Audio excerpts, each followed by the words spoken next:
TV. Siempre hay una historia tan linda que nos trae Beto para enseñar, para recordar, para descubrir y para aprender también. Hoy Beto Gaitán nos va a hablar de esa Argentina que por ahí o se olvida o te pone en el bronce.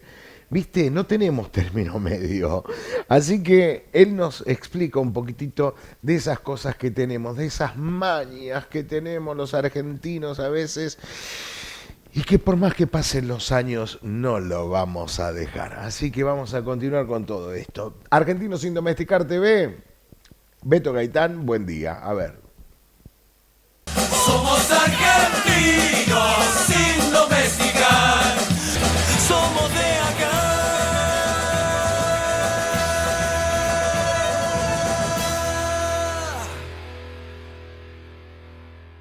¿Qué nos hace ser argentinos?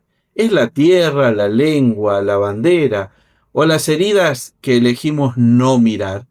La historia de nuestra identidad es una historia de contrastes permanentes, de héroes que antes fueron perseguidos, de monumentos que se alzan sobre ruinas y de símbolos que cambian de sentido según quien lo mire.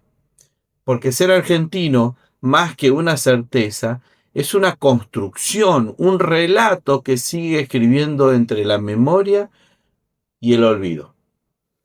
Hubo un tiempo, allá por el siglo XIX, por ejemplo, que ser gaucho era casi una condena. El gaucho era un héroe, no era un héroe, sin ni un símbolo, era sospechoso, era un hombre marginal, el que no se ajustaba al orden del Estado naciente, era el vago mal entretenido. Entre las pocas opciones que tenía estaba el trabajo por un sueldo miserable, la cárcel o el famoso enrolamiento forzoso para integrar las filas del ejército que iba a pelear contra el otro elemento marginal que era el indio en la famosa campaña del desierto. El gaucho era entonces, en el fondo, un rebelde. Pero el tiempo, que a veces tiene ironías extrañas, convirtió a ese mismo gaucho en un símbolo patrio, aunque usted no lo crea. ¿Quién no duda hoy en marcar al gaucho, a su indumentaria, a su estilo, como un símbolo de identidad de la argentinidad? Aquel vago mal entretenido, aquel rebelde, aquel que merecía la cárcel. Lo que antes era persecución se volvió orgullo. La patria que lo había castigado lo necesitó para contarse a sí misma, para identificarse. Justamente, así el gaucho pasó de ser el vago, el de las orillas, al emblema de la argentinidad. Y justamente el Martín Fierro fue el espejo en el que una nación que aún no sabía quién era, comenzó a mirarse. En esa misma Buenos Aires que se expandía con pretensiones de modernidad y de europeidad, otro símbolo de poder cambiaba de rostro. El famoso Parque 3 de Febrero. Nació sobre las ruinas de un poder derrotado. Allí donde se levantaba la residencia del poderoso Juan Manuel de Rosas, el vencedor de Caseros decidió levantar un parque al mejor estilo europeo. La fecha de la batalla, 3 de febrero de 1852, justamente va a quedar grabada para siempre en el nombre del lugar. Justamente, Parque 3 de Febrero. La casa del restaurador de Juan Manuel de Rosas va a ser demolida. La ceremonia que lleva a la demolición empezó en vísperas, el 2 de febrero de 1900. Quien va a promover la demolición de la casa del restaurador, que hasta ese momento había sido usada como academia militar, va a ser el hermano del bisnieto de Patricia Bullrich, por ejemplo. Y en su lugar, con el paso de los años, se levantó el monumento a Sarmiento, el mismo que había representado la antítesis de Rosas. Y como si el destino quisiera remarcar el gesto, yo diría borrar la historia, una de las avenidas principales del Parque 3 de Febrero va a llamarse Avenida Sarmiento. Así, sobre un mismo suelo, la historia argentina se superpone, se tapa, se vuelve a escribir. Donde hubo un caudillo federal, se erigió el monumento al civilizador. Donde hubo un hombre de campo y del desierto, se levantó el ideal de la ciudad y de la escuela. En el fondo, la identidad nacional se fue tejiendo entre las contradicciones, lo que decidimos recordar y lo que preferimos o algunos prefieren olvidar.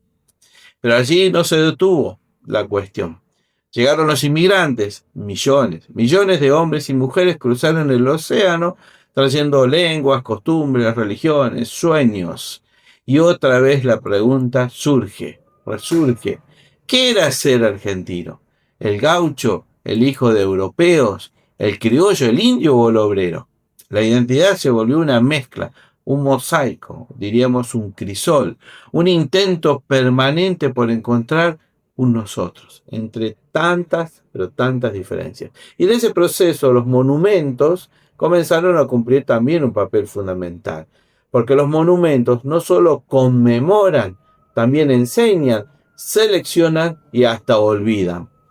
Cada piedra, cada bronce, cada nombre tallado en el mármol cuenta una versión de la historia.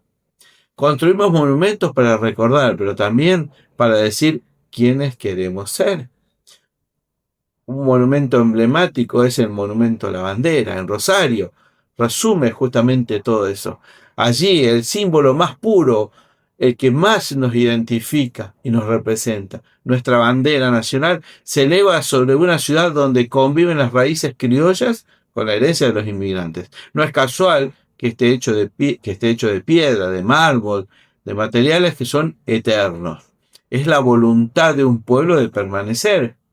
Pero también es una invitación a pensar, ¿qué bandera estamos levantando hoy? ¿La de los vencedores o la de todos? La historia argentina está llena de monumentos, pero también de ausencias. A veces levantamos estatuas para sentir que tenemos un rumbo, otras para tapar las huellas de lo que no queremos volver a mirar.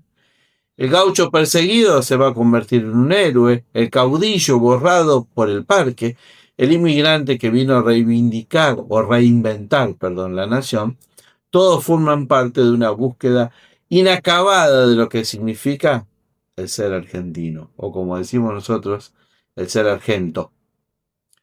Quizás ser argentino no sea una identidad, sino un camino, un viaje entre las sombras del pasado y los reflejos del presente. Cada generación redefine esa palabra llena de nuevos sentidos, de nuevas heridas y de nuevos orgullos.